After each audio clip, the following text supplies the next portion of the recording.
silence. Ça tourne au son. Ça tourne à l'image.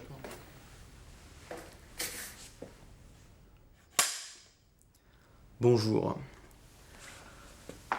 Nous avons ici un petit vidéoclub tranquille et qui en apparence a l'air parfaitement inoffensif.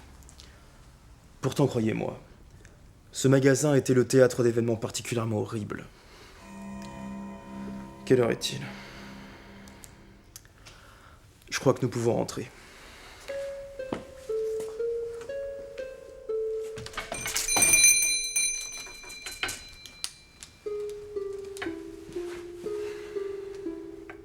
Vous entendez ?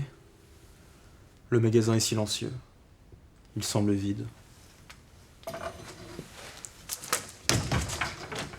C'est très étrange. C'était un endroit très fréquenté auparavant.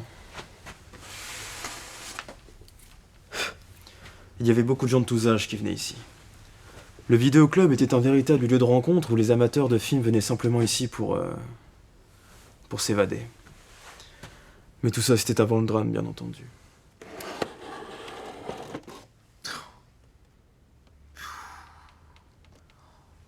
Quelle horreur.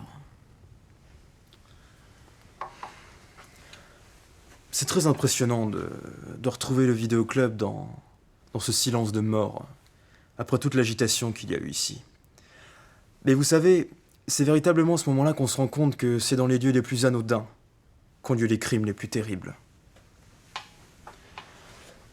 Dans Psychose, une douche. Dans Halloween, une cuisine. Dans Freddy, un lit. Dans Haute Définition, ce qui s'est passé, c'est que... C'est épouvantable. Nous sommes ici derrière le comptoir de Paul, où s'est déroulée une des scènes les plus importantes du film.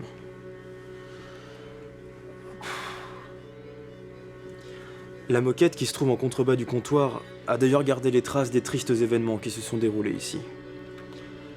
Il y a un objet que j'ai à cœur de vous présenter. C'est une cassette. C'est la cassette. C'est celle qui a tout déclenché. C'est celle qui a tout fait basculer. C'est d'ailleurs à cet endroit précis que Paul va récupérer pour la première fois cette cassette vidéo entre les mains. Si vous saviez où ça l'amenait. Si le contenu de cette cassette n'avait pas ressurgi, rien de tout cela ne serait arrivé. Vous savez, personnellement, je pense que le passé est ineffaçable. Après, à vous d'en juger.